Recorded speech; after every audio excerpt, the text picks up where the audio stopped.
It's a huge deal, and I think it's really a consequence of the policies of this administration. I mean, if you look at Benghazi and what happened there, we had an attack on our embassy. We've seen really nothing other than cover-ups. We haven't seen anything from this administration really go after the people who were responsible or the network behind it. And I'm sure if you're looking at it from a terrorist perspective, you say, well, here's an administration that's pulling back, that's timid, and an opportunity to go after additional embassies. So this is, to me, a direct consequence from what we saw in Benghazi and the general program that this administration has, which is not being aggressive in confronting. I'm not sure, Joe Scarborough, that critics of the administration's drone program would say the president said timid in the face of terror. I was just going to say, even the president's critics inside the CIA have been surprised at his drone policy, been surprised that he's adopted a lot of Dick Cheney and George W. Bush's approach in the war on terror. I will agree with Rick on one point, and that is we do live in a post-Benghazi world, especially when it comes to embassy protection. And there are a lot of families of people who were killed at Benghazi that wish they'd gone on this sort of alert. So Benghazi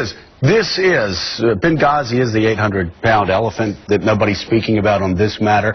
That's why so many embassies have been shut down. But I don't know that there'd be a lot of people saying it was because of the timidity of Barack Obama rather than the mistakes that were made in Benghazi. Look, the drone policy is one policy. What we've seen is an administration that has refused to confront radical Islam, that embraced the Muslim Brotherhood in Egypt, and now you see the consequences of that and what's happened there. They won't even use the word terror.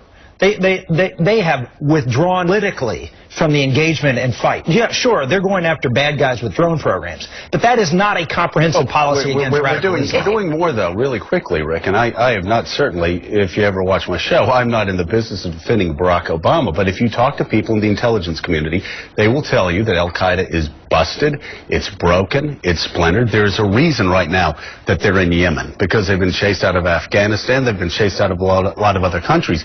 Al-Qaeda is not any stronger today than it was when Barack Obama came in office, and most people, conservatives in the intel community, will tell you that, in fact, it is weaker today than it was, because the president has surprised a lot of people. I've seen. I've got to finish this. The president surprised a lot of people, by the way. And that is, he's adopted the policies of Dick Cheney and George W. Bush in many, many instances. Right, but not the policies which I think really did risk America's image around the world, and in a sense a lot of people would argue foment more terrorism, the torture policies.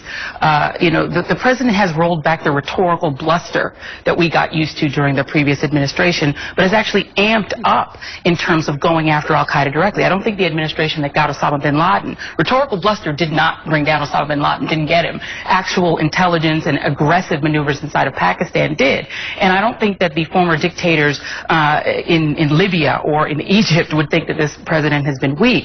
I think what we've seen is a president who has tried to get the United States really to conform and comport with this sort of moral standing that we try to project. I don't need to counter every single point, but now I feel like I need to counter on the other side, because the fact of the matter is Barack Obama has adopted policies that I think have actually been less targeted. He will fire drones into countries where we aren't even at war, when we had a plan, we had a policy, we had a program that would allow us to go and snatch terrorists out like Khalid Sheikh Mohammed, bring them out without killing their 4-year-old daughters, without killing their killing everybody in the general vicinity.